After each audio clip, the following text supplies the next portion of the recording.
السلام علیکم ورحمۃ اللہ وبرکاتہ۔ دوستو کیسے ہو؟ امید ہے کہ آپ سب خیریت سے ہوں گے۔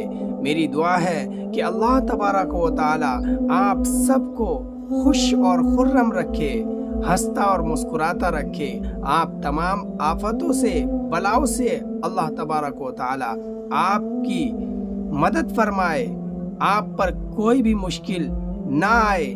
ہم اللہ تبارک و تعالی سے اس بات کے آپ کے لیے دعا گو ہے۔ آئیے آج ہم آپ کے سامنے ایک بہت ہی بہترین قصہ پیش کرنا چاہتے ہیں۔ اس قصے کو سن کر آپ کو ہنسی بھی بہت آئے گی اور مزہ بھی بہت آئے گا اور ایک سبق بھی ملے گا۔ قصہ ہے 4 بیوقوف آدمیوں کا، کہ اور وہ آدمی تو ہے ہی بیوقوف، لیکن انہوں نے اپنی باتوں کے ذریعے اپنی بیوقوفی سے اس دنیا کو بھی بہت زیادہ بیوقوف بنایا ہے۔ ہم اس قصے کے اندر آپ کو انہی شخص کا قصہ سنانا چاہتے ہیں۔ آئیے قصہ شروع کرتے ہیں۔ پرانے وقت میں کسی گاؤں میں ایک آدمی رہا کرتا تھا۔ اس نے ایک گھوڑا پال رکھا تھا اور اس آدمی کے 4 بیٹے تھے۔ باپ کے لیے تو وہ چاروں بہت ہی زیادہ لاڈلے تھے، پیارے تھے، لیکن وہ تھے اول درجے کے بالکل بیوقوف انسان۔ جب وہ آدمی مر گیا تو اس کے بیٹوں نے آپس میں مشورہ کیا کہ باپ تو دنیا سے چلا گیا، اب اس گھوڑے کو کون پالے گا؟ انہوں نے آپس میں مشورہ کیا کہ گھوڑے کو کاٹ کر اور اس کو ہم تقسیم کر لیتے ہیں، اور ہر بھائی کے حصے میں گھوڑے کی ایک ایک ٹانگ آئے گی۔ لیکن ان کے لیے مصیبت یہ بنی کہ گھوڑے کے باقی جسم کو کیسے بانٹا جائے گا؟ وہ گھوڑے کے پاس کھڑے ہی حساب کتاب لگا رہے تھے اس کو تقسیم کرنے کا، یعنی کہ گھوڑے کو جو وہ کاٹنے والے تھے، وہ گھوڑے کو کاٹ کر کے اس کے حصے جو تقسیم کرنے والے تھے اس چیز کا وہ حساب کتاب لگا رہے تھے۔ اسی دوران ان کے پاس ایک شخص وہاں پر پہنچ گیا۔ اس نے ان 4 بھائیوں سے پوچھا، بھائیوں آپ میں کس بات پر آپس میں اختلاف ہو رہا ہے؟ مجھے بتاؤ، ہو سکتا ہے کہ میں تمہارے مسئلے کا کوئی حل نکال دوں۔ میرے ذریعے آپ کا جو مسئلہ ہے، جو پریشان ہو رہے ہو آپ، اس پریشانی کا اللہ تبارک و تعالی میرے ذریعے آپ کی پریشانی کا حل نکال دے۔ 4 بھائیوں میں سے ایک نے جواب دیا، ہم 4 بھائی ہیں، آپ ہمیں بتائیں کہ ہم آپس میں اسے کیسے بانٹیں۔ اس شخص نے کہا کہ یہ تو بہت آسان ہے، ایسا کرو اس گھوڑے کو بیچ دو اور جو پیسے ملے آپ کو وہ آپس میں بانٹ لینا۔ 4 بھائی اس بات پر راضی ہو گئے اور گھوڑے کو بیچنے کے لیے شہر کی طرف روانہ ہوئے۔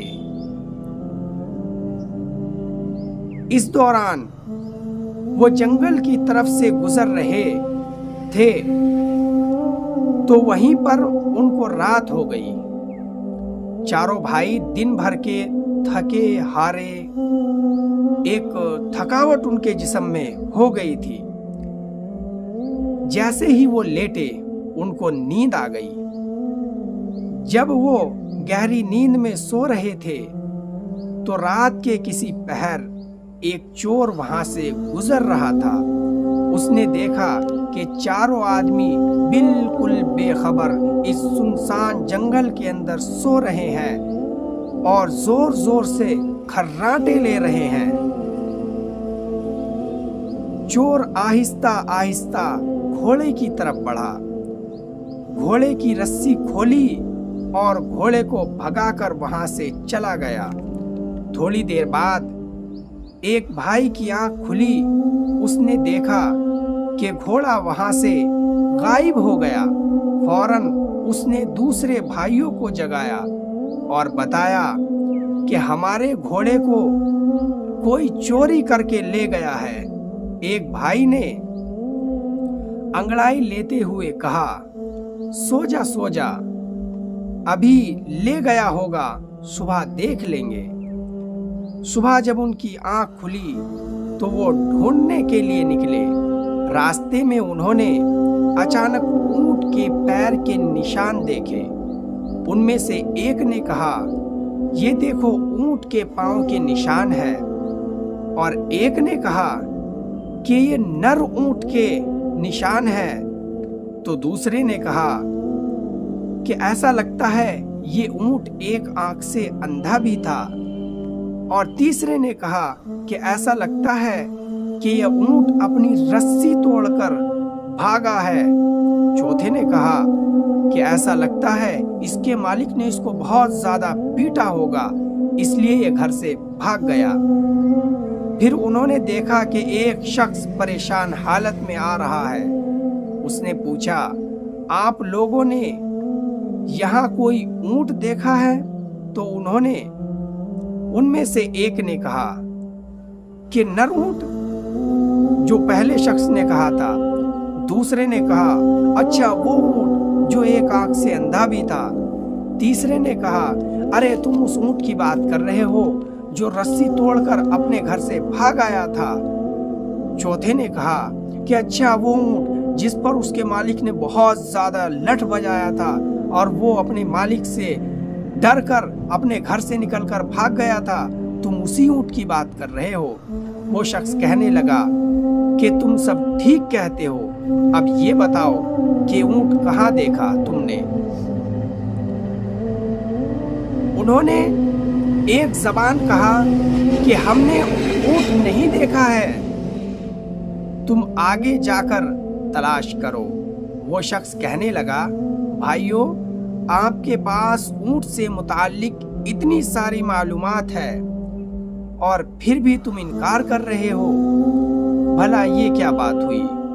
ہو سکتا ہے تم نے ہی میرا اونٹ چرایا ہو۔ چلو بادشاہ کے پاس چلتے ہیں، وہیں فیصلہ کریں گے۔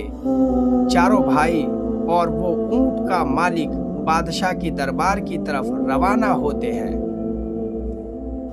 راستے میں زمین پر انہیں کسی انسان کے پیر نظر آتے ہیں۔ ان میں سے ایک نے کہا کہ عورت گھر سے بھاگی ہے۔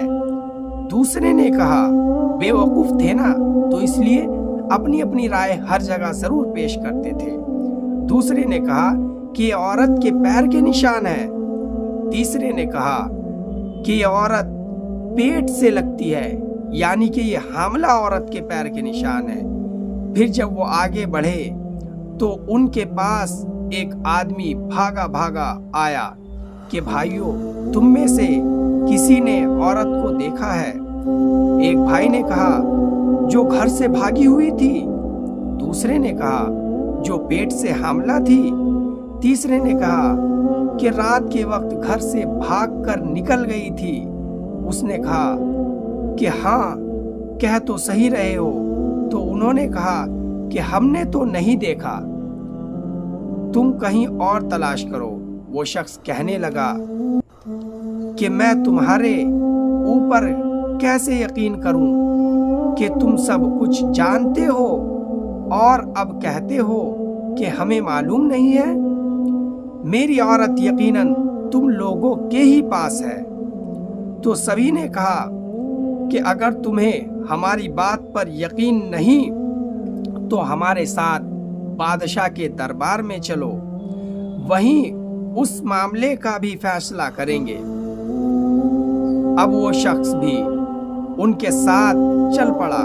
چلتے چلتے وہ ایک شہر میں پہنچ گئے۔ گلی میں ایک شخص سے اس نے پوچھا کہ رمضان بھائی کا گھر کون سا ہے؟ اس نے پاس والے گھر کی طرف اشارہ کیا کہ یہ والا ہے۔ اسی وقت ایک گھر میں سے ایک شخص نکلا اور بولا کہ رمضان خاں میں ہوں، کہو کیا بات ہے؟ وہ سب کہنے لگے کہ تم کل ہمارا گھوڑا چرا کر لے آئے تھے، وہ ہمیں واپس کر دو۔ رمضان خان کہنے لگا کہ میں اپنے گھر پر ہوں، تم لوگ پاگل ہو جو احمق ہو، میرے اوپر الزام لگا رہے ہو؟ بھلا میں تمہارا گھوڑا کہاں سے لے کر آؤں گا اور کیوں لاؤں گا؟ وہ بھائی کہنے لگے اگر تمہیں انکار ہے تو چلو بادشاہ کے پاس چلو۔ اب یہ سب بادشاہ کے دربار میں پہنچ گئے۔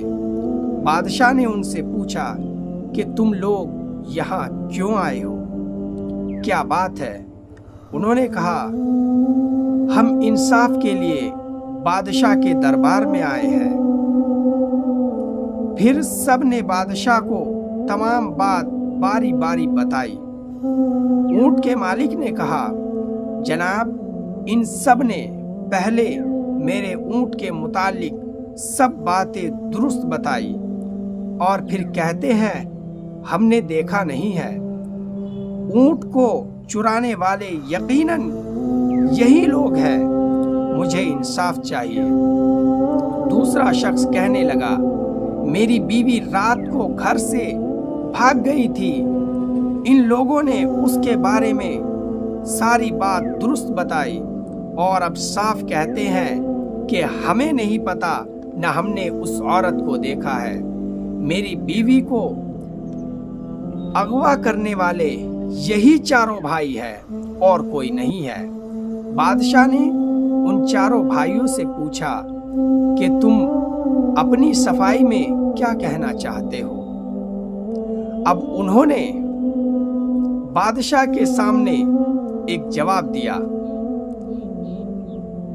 جو کہ بیوقوف تھے، لیکن ان کی عقل دوسرے کو بھی بیوقوف بنا رہی تھی۔ وہ کیسے بنا رہی تھی؟ اب اس کا جواب سنیے۔ پہلے آپ ہماری توجہ سے بات سنیں۔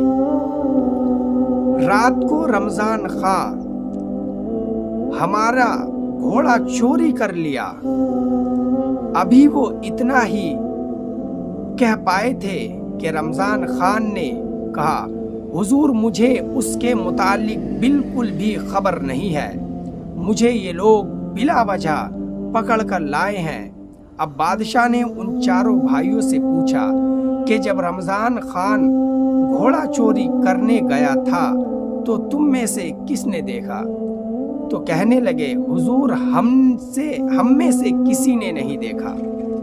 پھر بادشاہ نے کہا کہ جب تم میں سے کسی نے دیکھا ہی نہیں تو اس پر جھوٹا الزام کیوں لگا رہے ہو؟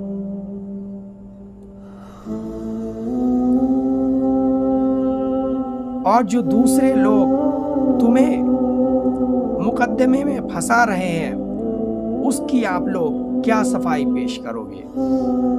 ان چاروں بیوقوف بھائیوں نے کہا کہ حضور یہ ہم پر الزام لگا رہے ہیں، ہمیں مجرم مان رہے ہیں، حالانکہ ہم نے ایسا کچھ نہیں کیا ہے۔ دراصل ہم تو علم غیب کو جانتے ہیں، ہمیں سب کچھ علم غیب کے ذریعے معلوم ہو جاتا ہے کہ کیا ہونے والا ہے۔ ہم نے جتنی بھی معلومات ان سب کو دی ہے، یہ ہمارے اوپر ایک علم غیب آیا تھا، ہم نے اپنے علم غیب کے ذریعے ان سب کو یہ معلومات دی ہے، یہی بات سچ ہے۔ بادشاہ نے کہا کہ اگر ایسا ہے تو میں تم لوگوں کا امتحان لوں گا اور دیکھوں گا کہ کہاں تک تم واقعی علم غیب رکھتے ہو یا یہ بات آپ کی سچ ہے یا جھوٹ ہے۔ آپ اپنی طرف سے تو کوئی باتیں نہیں بنا رہے ہو، اس لیے میں ایک چیز کو دوسری چیز کے اندر چھپا کر رکھوں گا۔ اگر تم لوگوں نے صحیح بتا دیا تو میں سمجھوں گا کہ تم واقعی علم غیب جانتے ہو اور بے قصور ہو۔ بادشاہ نے ایک انار منگوایا اور ایک صندوق منگوایا۔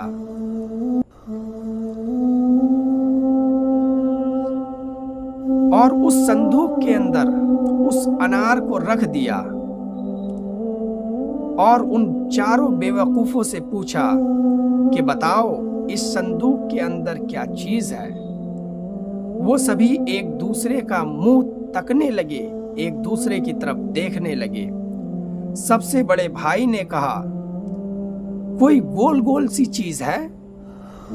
تو دوسرا بیوقوف کہنے لگا اچھا اس کے سر پہ تو ایک چھوٹا سا ایک تاج بھی ہے۔ تو تیسرا کہنے لگا اچھا اس کے پیٹ کے اندر دانے دانے سے ہے۔ چوتھا کہنے لگا کہ تم سب یہ کیوں نہیں کہہ دیتے کہ صندوق کے اندر ایک انار رکھا ہوا ہے؟ بادشاہ نے کہا کہ یہ بھائی سچے ہیں، علم غیب واقعی یہ جانتے ہیں۔ بادشاہ نے رمضان خان سے کہا کہ ان بھائیوں کا گھوڑا واپس کر دو ورنہ اس کی قیمت ادا کرو۔ حالانکہ ان میں ایسا کچھ نہیں تھا، یہ سب بیوقوف اپنی عقل سے ایک تکا مار رہے تھے، ایک تکا فٹ کر رہے تھے، لیکن دیکھیے ان کا تکا بالکل صحیح بیٹھا اور بادشاہ کا بھی بیوقوف بنا دیا۔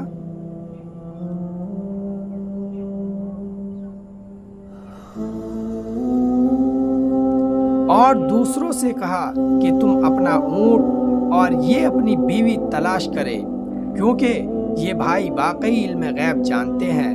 رمضان خان سے اونٹ کی قیمت ادا کر کے ان بھائیوں نے ان پیسوں سے بھیڑ اور بکریاں خرید لی اور گاؤں کی طرف روانہ ہوئے۔ دوپہر کو وہ ایک جنگل میں پہنچے، وہاں درختوں کا سایہ تھا اور ٹھنڈی ٹھنڈی ہوا چل رہی تھی۔ چاروں بھائی تھکن سے چور ہو گئے تھے، ان کے جسم بہت زیادہ تھکاوٹ پیدا ماننے لگے تھے، اس لیے وہیں بے خبر ہو کر سو گئے۔ ان میں سے ایک بھائی کی آنکھ کھلی تو اس نے دیکھا کہ ان کی بکریاں ایک پیڑ کے اوپر چڑھ رہی ہے اور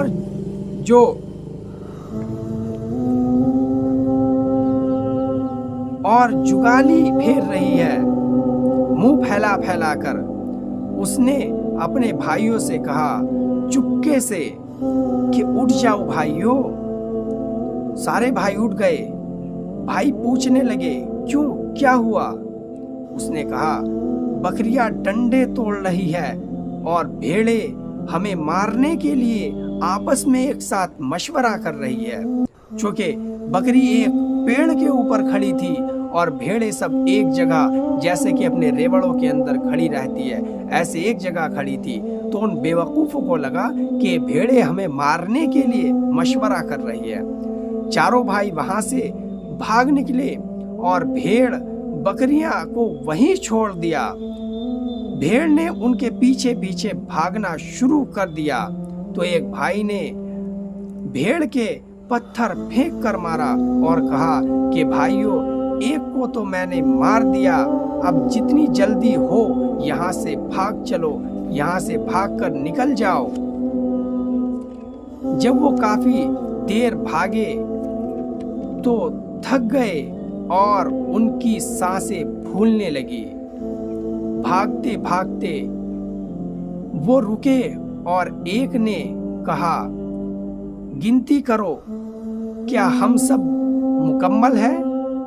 تو ایک بھائی نے گننا شروع کیا اور اپنے آپ کو وہ گننا بھول گیا اور کہنے لگا کہ ہم تو 3 ہیں، ہمارا چوتھا بھائی غائب ہے۔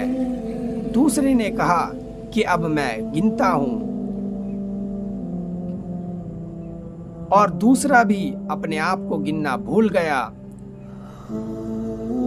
کہ ہم تو واقعی 4 بھائیوں میں سے ایک غائب ہے۔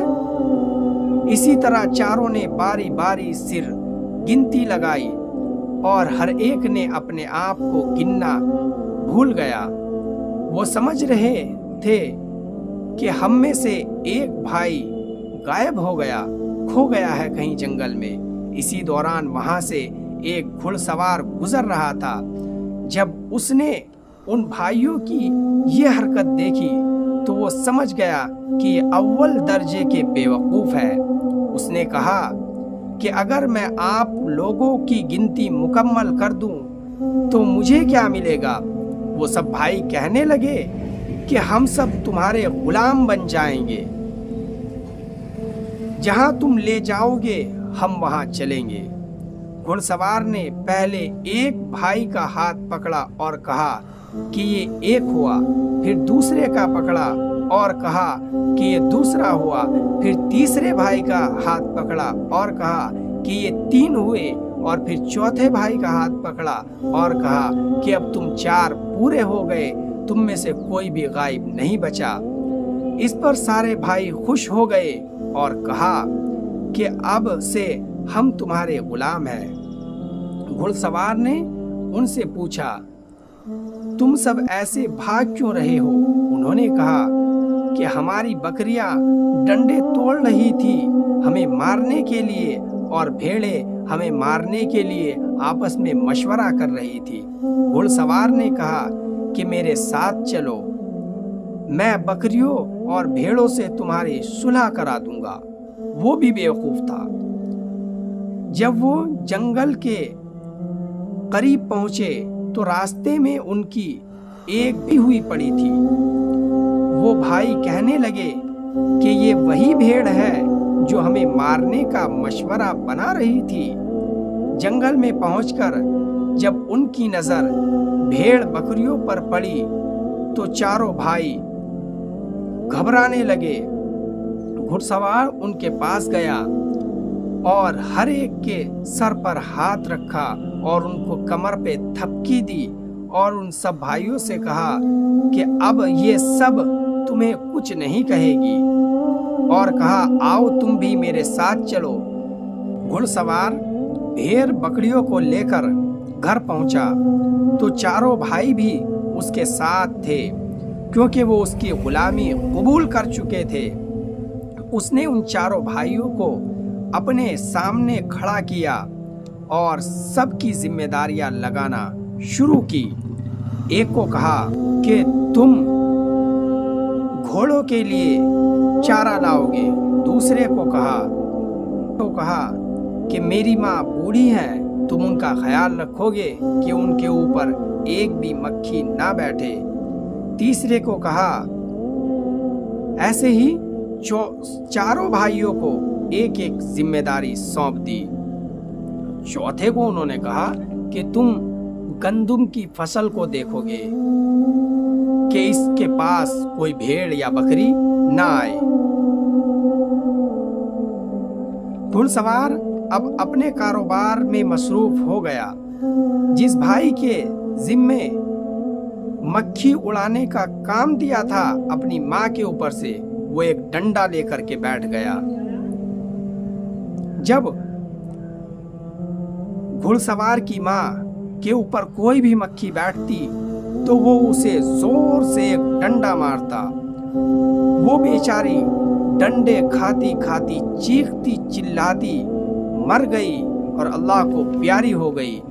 جب وہ بالکل خاموش ہو گئی تو اس نے سوچا کہ شاید بڑھیا آرام کر رہی ہے۔ اس نے بڑھیا کر کے چادر اس کے اوپر ڈال دی اور خود ایک طرف جا کر بیٹھ گیا۔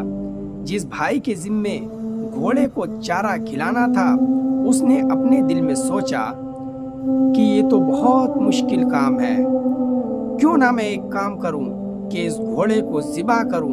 گھوڑے کو کاٹا اور اس کی گردن ایک گھاس کی گڈی کے اندر گھسا دی کہ اب یہ اپنے آپ ہی کھاتا رہے گا۔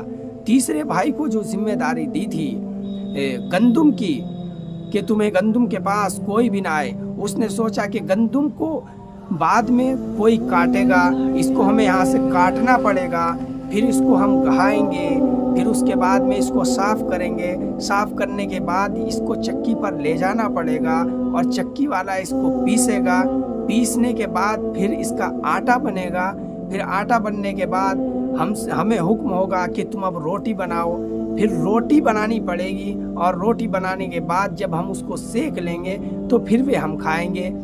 اس سے اچھا ایک کام کرتا ہوں کہ پورے گندم کے کھیت کے اندر آگ لگا دیتا ہوں کہ وہ بھن کر تیار ہو جائیں، اور ہم ان کو ایسے ہی چاب لیں گے, ہمیں کچھ کرنا بھی نہیں پڑے گا.